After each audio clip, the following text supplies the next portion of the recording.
अस्सलाम वालेकुम दोस्तों।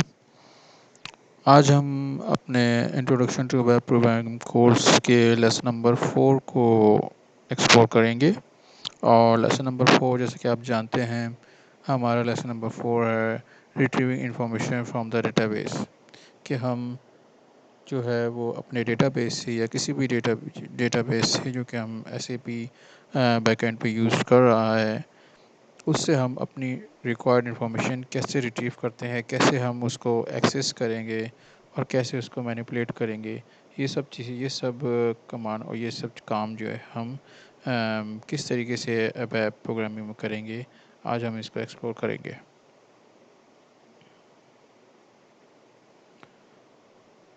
अगर हम डेफिनेशंस और दूसरी फॉर्मल चीज़ों की तरफ देखें तो उसमें हमें ऐसे भी कहता है कि जो भी हम अपनी इंफॉर्मेशन रिट्रीव कर रहे हैं एक स्ट्रक्चर्ड क्वेरी लैंग्वेज के ज़रिए, जो कि कहलाती है एसक्यूएल, स्ट्रक्चर्ड क्वेरी लैंग्वेज, उसके ज़रिए हम जो है वो तमाम इंफॉर्मेशन अपनी रिट्रीव करते हैं। और जो भी हमारा डेटाबेस है, जो रिलेशनल डेटाबेस सिस्टम होगा, उससे बासानी हम जो है वो अपनी रिक्वायर्ड इन्फॉर्मेशन एसक्यूएल के थ्रू जो है वो रिट्रीव करते हैं। और ये जो है वो अबैब जो है वो अबैब के और डेटाबेस के दरमियान जो है वो एक तरीके से पुल का किरदार अदा करता है तमाम जितनी भी एसक्यूएल कमांड्स हैं। एसक्यूएल के जो है बेसिकली 3 मेन कंपोनेंट होते हैं, जिसमें डेटा मैनिपुलेशन लैंग्वेज होती है, डेटा डेफिनेशन लैंग्वेज होती है और डेटा कंट्रोल लैंग्वेज होती है। डेटा मैनिपुलेशन लैंग्वेज वो लैंग्वेज होती है जिसके ज़रिए हम डेटा को मैनिपुलेट करते हैं, डेटा अपडेट करते हैं, डेटा रिट्रीव करते हैं, डेटा डिलीट करते हैं एंड सो ऑन। और डेटा डेफिनेशन लैंग्वेज वो होती है जिसके ज़रिए हम जो है वो अपने डेटाबेस में हम कोई भी स्ट्रक्चर बना रहे हैं या कोई भी हम जो है वो अपने डेटा, अपने रिक्वायर्ड डेटा की या वेब डिक्शनरी में हम कोई चीज़ ऐड ऑन कर रहे हैं और डेटाबेस यूटिलिटी हम एक्सेस कर रहे हैं। इन तमाम चीज़ों के लिए हम डेटा डेफिनेशन लैंग्वेज यूज़ करते हैं। डेटा कंट्रोल लैंग्वेज जितने भी हमारे फंक्शंस हैं, जितने भी डेटाबेस व्यूज़ हैं और जितनी भी हमारे पास डेटा को कंट्रोल करने के लिए चीज़ें यूज़ होती हैं, वो सब चीज़ें डेटा कंट्रोल लैंग्वेज में शामिल होती हैं। हम इस कोर्स में जो इस कैटेगरी को एक्सप्लोर करेंगे वो हमारी डेटा मैनिपुलेशन लैंग्वेज होगी है, जो कि जिसमें 4 जो है बेसिक ऑपरेशंस होते हैं, जिसमें सिलेक्ट हो गया, इंसर्ट हो गया, अपडेट हो गया और डिलीट हो गया। सिलेक्ट के मानी ये है कि हम जो भी अपना हम जो है सिर्फ इंफॉर्मेशन रिट्रीव करेंगे, ठीक है। और इंसर्ट के मानी ये होगा कि हम कोई भी रिकॉर्ड जो है वो ऐड ऑन करेंगे, इंसर्ट करेंगे अपने डेटाबेस में। अपडेट से मुराद ये होगी कि हमारे पास जो ऑलरेडी इन्फॉर्मेशन है उसको चेंज करने के लिए हम इसको यूज़ करेंगे।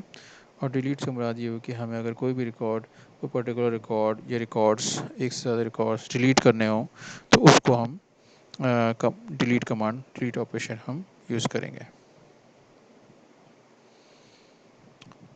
अब हमारे पास ओपन एसक्यूएल का कॉन्सेप्ट आता है। एसएपी की जो है बेसिकली ओपन एसक्यूएल यूज़ करता है, जो कि सबसेट है स्टैंडर्ड एसक्यूएल का। ओपन एसक्यूएल का सबसे बड़ी फ़ायदा ये है कि ये जो है वो पोर्टेबल है। इसको इसको यूज़ करते हुए जो है वो कोई भी रिलेशनल डेटाबेस को हम जो है वो एक्सेस कर सकते हैं, चाहे वो ओरेकल हो, चाहे वो DB2 हो एंड सो ऑन। सिर्फ ओपन एसक्यूएल के ज़रिए जो है वो हम तमाम चीज़ें जो है वो अपनी कमांड्स और अपनी जो है वो टास्क जो है वो डेटाबेस के ऊपर परफॉर्म कर सकते हैं।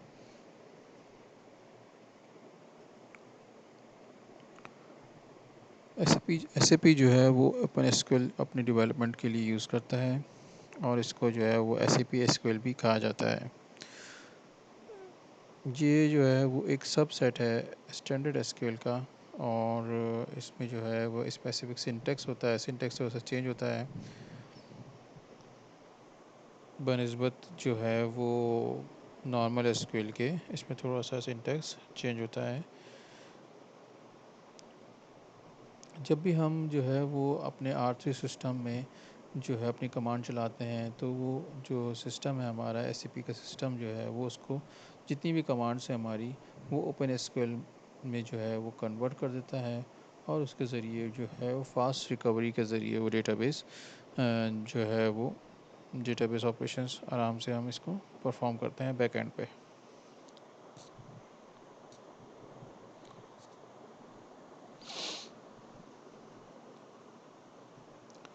अच्छा जी, अब हम बात करते हैं जो बेसिक हमारी सिलेक्ट स्टेटमेंट होती है, क्योंकि ज़ाहिर सी बात है जब हमें इंफॉर्मेशन रिट्रीव करनी है तो हम सिलेक्ट ऑपरेशन यूज़ करेंगे। जैसे मैंने शुरू में कहा था हमारे पास 4 ऑपरेशंस हैं, तो सबसे पहले हम सिलेक्ट स्टेटमेंट की बात करते हैं। सिलेक्ट स्टेटमेंट में जो है वो हमें, जैसे कि हम लिखते हैं select static from table name, अब फिर एंड सेलेक्ट। सिलेक्ट और अनसेलेक्ट वहाँ यूज़ होता है जहाँ पे जो है वो हमें एक पर्टिकुलर इंफॉर्मेशन पे जो है वो हमें इंफॉर्मेशन कोई चीज़ परफॉर्म करनी हो, तो सिलेक्ट और अनसेलेक्ट का एक तरीके से लूप चलता है। लेट्स से अगर किसी टेबल में उस क्राइटेरिया के 10 रिकॉर्ड हैं तो वो 10 टाइम जो है वो सिलेक्ट अनसेलेक्ट चलेगा।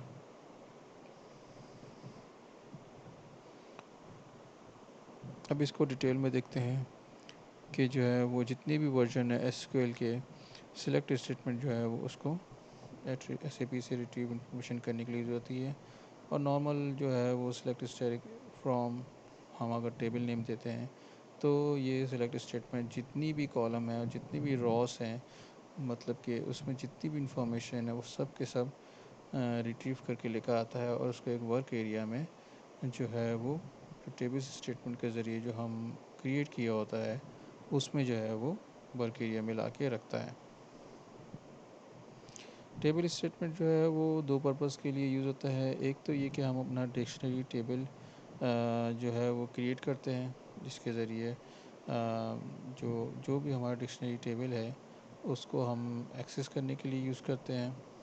सेकंड जो काम है टेबल स्टेटमेंट का वो ये है कि वो एक ऐसा वर्क एरिया क्रिएट करता है जो कि सेम स्ट्रक्चर का होता है टेबल के, और हम जो है वो उसको जब भी डेटाबेस इंफॉर्मेशन आती है तो वो वर्क एरिया में टेम्पररी जो है उसको स्टोर करने के लिए यूज़ होता है।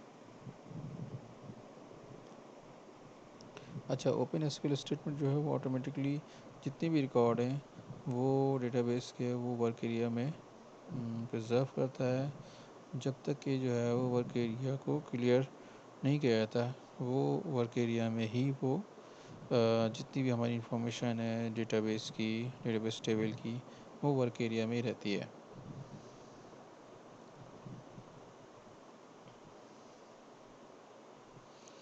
और जो सिलेक्ट स्टेटमेंट है वो ख़त्म होती है एंड सेलेक्ट पे। ये इसका सिंटेक्स है जो कि हमें एक तरीके से अगर लूप हमें सेलेक्ट कर चलाना है तो हम सेलेक्ट और अनसेलेक्ट को जो है वो इस तरीके से लिखा जाता है। अच्छा जी, अब आ जाते हैं हम एग्जाम्पल सिलेक्ट एंड सेलेक्ट में। तो इधर हम जो है वो टेबल से स्टेटमेंट लिखी, पहले हमने मारा मारा जो कि मटेरियल मास्टर का एक नॉन टेबल नेम है जिसमें मटेरियल की तमाम इंफॉर्मेशन होती है, उसको हम यूज़ कर रहे हैं। और अपनी सिलेक्ट स्टेटमेंट में सिलेक्ट स्टैटिक फ्रॉम मारा up to 10 rows. Up to 10 rows का मतलब है कि जितनी भी सिर्फ जो है वो शुरू की जो जो हमारी सिलेक्ट स्टेटमेंट है उसकी सिर्फ 10 रोज हमारे पास रिट्रीव होगी। अब फिर नेक्स्ट उसमें सिलेक्ट एंड सेलेक्ट के दरमियान ही हम उसको जो है वो हर रिकॉर्ड को हम जो है वो प्रिंट करा रहे हैं राइट स्टेटमेंट के ज़रिए। और आप नोट करेंगे कि मारा डैश मैटनर का मतलब ये है कि मारा का जो मैटनर है, मटेरियल नंबर है, उसको प्रिंट करे। और मारा डैश मेडिकल का मतलब है कि उसको मटेरियल का जो भी ग्रुप है उसको प्रिंट करे। अब फिर सेकंड रिकॉर्ड की तरफ जाएगा, एन सेलेक्ट आएगी और फिर दोबारा जो है वो सेकंड रिकॉर्ड की तरफ जाएगा, और इसी तरीके से 10 रिकॉर्ड जो है वो हमारी जो है सेलेक्ट एंड सेलेक्ट स्टेटमेंट जो है वो रिट्रीव करेगी। अच्छा, ये अब डिटेल है जो भी अम्मी मैंने आपको बताया है, सारी डिटेल है कि इसमें जो है वो जितनी भी वर्क एरिया है वो किस तरीके से यूज़ हो रहा है। इसमें जो है वो आप देख रहे होंगे कि कोई जो हम हमारा डैश मैटर यूज़ कर रहे हैं ये एक वर्क एरिया है। ठीक है, और इस वर्क एरिया को यूज़ करते हुए हम जो है वो राइट स्टेटमेंट में प्रिंट करवा रहे हैं। सेकंड थिंग ये, अगर हमें जो है वो किसी भी टेबल की इंफॉर्मेशन चाहिए हो तो हम उसको दो तरीके से रिट्रीव कर सकते हैं। एक तो ये कि आप उस टेबल पर डबल क्लिक करेंगे तो वेब एडिटर ऑटोमेटिकली उसको आपको जो है वो टेबल की इंफॉर्मेशन पे लेके चले आएगा। सेकेंडली, अगर कोई टेबल स्ट्रक्चर है जो भी, अगर वो एसएपी की डिक्शनरी में बना हुआ है तो वो भी आपको जो है वो आप डबल क्लिक करेंगे तो वो उधर ले जाएगा। थर्ड, एसएपी की रिपोजिटरी इंफॉर्मेशन सिस्टम में भी जो है जितनी भी हमारे पास टेबल्स हैं, जितनी भी डिक्शनरी ऑब्जेक्ट्स हैं, वो सब एक्सप्लोर हो रहे होते हैं, तो हम उधर से भी इसको अपनी टेबल इंफॉर्मेशन देख सकते हैं। Select statement with the where clause बहुत आसान है। अगर हमें कोई क्राइटेरिया हमें तमाम रिकॉर्ड ना चाहिए और कोई पर्टिकुलर रिकॉर्ड चाहिए हो किसी पर्टिकुलर क्राइटेरिया पे, तो हम उसी सिलेक्ट एंड सेलेक्ट के दरमियान वेयर इंट्रोड्यूस करेंगे और जो भी हमारी कंडीशन होगी, जैसे इधर हम जो है वो मटेरियल ग्रुप लगा रहे हैं कि भाई हमें सिर्फ वही इंफॉर्मेशन लेकर आए जो कि PK001 मटेरियल ग्रुप का हो। तो आइधर वो 10 हो, 11 हो, जितने भी हो, नो मैटर, हमारी सेलेक्ट स्टेटमेंट उतनी अगर लेट से 50 रिकॉर्ड है तो 50 टाइम चलेगी। अगर 100 रिकॉर्ड है तो 100 टाइम हमारी सेलेक्ट स्टेटमेंट चलेगी। ये इसकी डिस्क्रिप्शन है जो कि मैंने आपको बताई है। अच्छा, इसमें जो है वो नोट करने वाली बात यह है कि आप जो है कोई ना कोई लॉजिकल एक्सप्रेशन ज़रूर देंगे वेयर क्लॉज में। लॉजिकल एक्सप्रेशन से मतलब होता है कि relation operator, let's say equal, not equal और बिटवीन, इन, ये सारे बहुत सारे होते हैं जो कि हम आगे अपनी वीडियोस में भी इसको एक्सप्लोर करेंगे, जो भी लॉजिकल रिलेशनल ऑपरेटर होते हैं।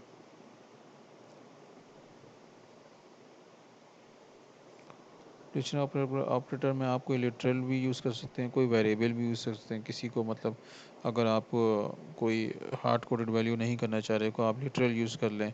आप कोई जो है वो इनपुट अगर पैरामीटर में आपने कोई लिया है तो आप उसको यूज़ कर सकते हैं यूज़र से, एंड सो ऑन। अच्छा, कॉम्प्लेक्स वेयर क्लॉजेस भी होती हैं जिसमें आप एंड और एंड नॉट का इस्तेमाल भी कर सकते हैं। वो भी हम अब आने वाली वीडियोस में जो हम बड़े प्रोग्राम करेंगे तो हम इसको एक्सप्लोर करेंगे। अच्छा जी, एस वाई डैश सब आर सी एक सिस्टम वेरिएबल है जो कि अगर हमारी एसक्यूएल स्टेटमेंट सक्सेसफुली रन नहीं होती, सक्सेसफुली एग्जीक्यूट नहीं होती, तो एस वाई डैश सब आर सी जो है कि वैल्यू जो होगी वो ज़ीरो नहीं होगी, ज़ीरो नहीं होगी। और अगर सक्सेसफुली हमारी एसक्यूएल स्टेटमेंट रन होगी तो उसकी वैल्यू जो होगी वो ज़ीरो होगी। मैं दोबारा बता दूं कि एस वाई डैश सब आर सी की वैल्यू ज़ीरो नहीं होगी अगर हमारी जो है वो एसक्यूएल स्टेटमेंट सक्सेसफुली एग्जीक्यूट नहीं हुई है। तो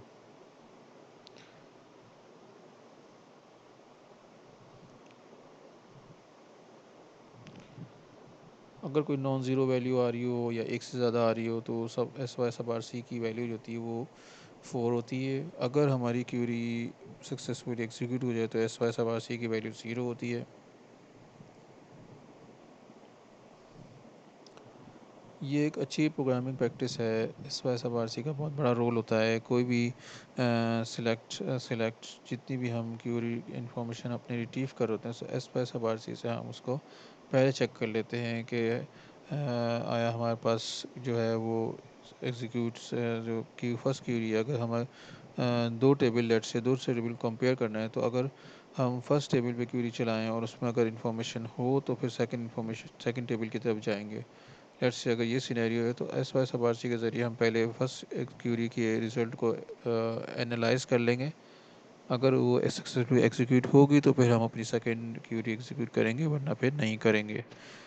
इससे जो है प्रोग्राम परफॉर्मेंस फास्ट होती है और जो है वो प्रोग्राम का और सिस्टम का जो है वो बहुत ही प्रीशियस टाइम जो है वो सेव होता है। तो हर जो SAP रिकमेंड करता है कि आप जो है वो हर सिलेक्ट स्टेटमेंट जितनी भी आप यूज़ करें उसके बाद जो है वो SY सब RC ज़रूर यूज़ करें। अब हम चलते हैं अपनी द इनटू क्लॉज के बारे में। The into clause basically use होती है कि अगर हमें जो है वो हम इंफॉर्मेशन जो पर्टिकुलर इंफॉर्मेशन कर रहे हैं, लेट्स से इससे पहले इन एग्जांपल्स में हम सिलेक्ट स्टैटिक कर रहे थे और इसको यूज़ कर रहे थे। अब हम जो है वो दो कॉलम मैटनर और मैटकेल मटेरियल नंबर और मटेरियल ग्रुप को हम ले रहे हैं और फिर अपनी फ्रॉम के बाद जो है वो इनटू क्लॉज यूज़ कर रहे हैं। उसमें लिख रहे हैं हम ब्रैकेट में कि मारा डैश मैटनर और मारा डैश मैटकेल में इसको लेके जाओ। इसका मतलब ये हुआ कि ये दो कॉलम रिट्रीव करे और जो वर्क एरिया है मारा डैश मैटनर और मारा डैश मैटकेल में इसकी इंफॉर्मेशन लेके चले जाओ। और फिर उसी इस राइट स्टेटमेंट में हमने जो है वो उसको प्रिंट करवा रहे हैं। सिर्फ दो कॉलम हम जो है वो ले रहे हैं और दो कॉलम हम उसको प्रिंट करवा रहे हैं। और आफ्टर सेलेक्ट एंड सेलेक्ट के बाद हम SY सब RC यूज़ कर रहे हैं कि अगर वो नॉट इक्वल टू 0 है तो फिर नो रिकॉर्ड्स फाउंड का मैसेज प्रिंट कर दें।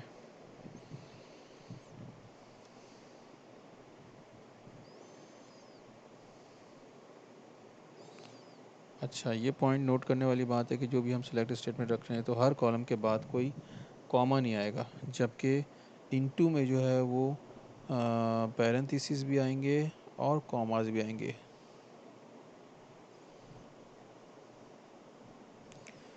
और पैरेंथेसिस के दरमियान जो है वो गैप नहीं होने चाहिए। वेरिएबल नेम फर्स्ट के और सेकंड के, फर्स्ट के और लास्ट के जो है वो ब्रैकेट्स में गैप नहीं होने चाहिए।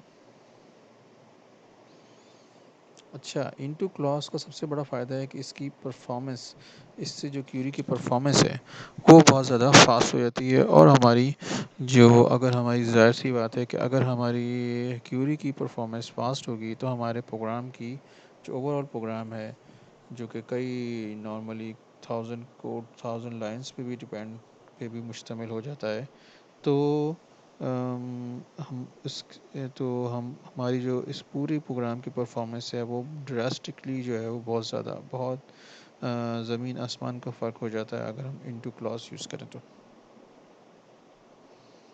Into corresponding fields, into corresponding fields हम जो है वो नॉर्मली जब यूज़ करते हैं जब हमारी सेलेक्ट स्टेटमेंट जो हम कॉलम यूज़ कर रहे हैं, जो भी सीक्वेंस यूज़ कर रहे हैं, उसको हम किसी ऐसे टेबल में लेके जा रहे हैं जहाँ पे हमें जो है वो एग्जैक्टली जो है वो नहीं पता कि उसकी उसमें कितने कॉलम्स हैं, या ये कॉलम जो हम सेलेक्ट कर रहे हैं वो जो हम कॉलम इसमें सेलेक्ट कर रहे हैं वो उसमें एग्जिस्ट करते हैं या नहीं करते। लेट से हम इधर दो कॉलम सेलेक्ट कर रहे हैं और जो भी हमारा दूसरा टेबल है, इधर तो हमारे पास सिंपल मारा है तो हम जो मारा का जो वर्क एरिया है वो उसमें लेके चला जाएगा।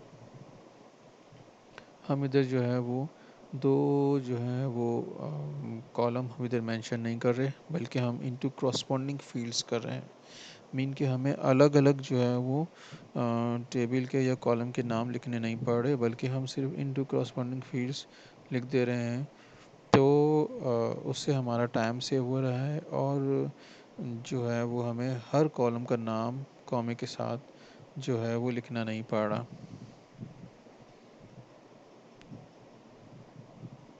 नॉर्मली जब हमारे पास इधर तो दो कॉलम है, नॉर्मली अगर हम 10 12 या 20 25 कॉलम हम सिलेक्ट में यूज़ कर रहे होते हैं तो हम जो है वो हम अगर पहले वाली एग्जांपल के थ्रू चलें तो हमें तमाम के तमाम 25 कॉलम जो है वो कॉमे के साथ ब्रैकेट में लिखने पड़ेंगे।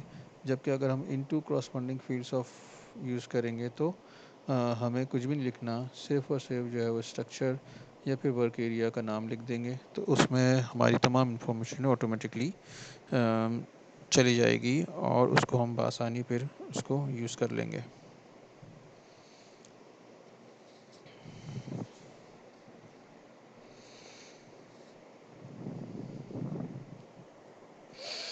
ये सारी वही डिस्क्रिप्शन है जो कि मैंने अभी आपको बताई है।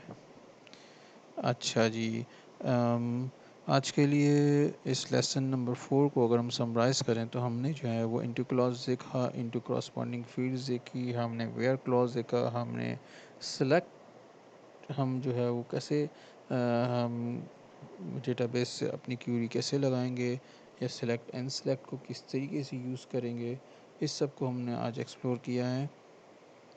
उम्मीद है आपको बहुत सारी बातें क्लियर हुई होंगी, बहुत सारी बातें समझ में आई होंगी। मिलते हैं अपनी अगली वीडियो में। अल्लाह हाफ़िज़।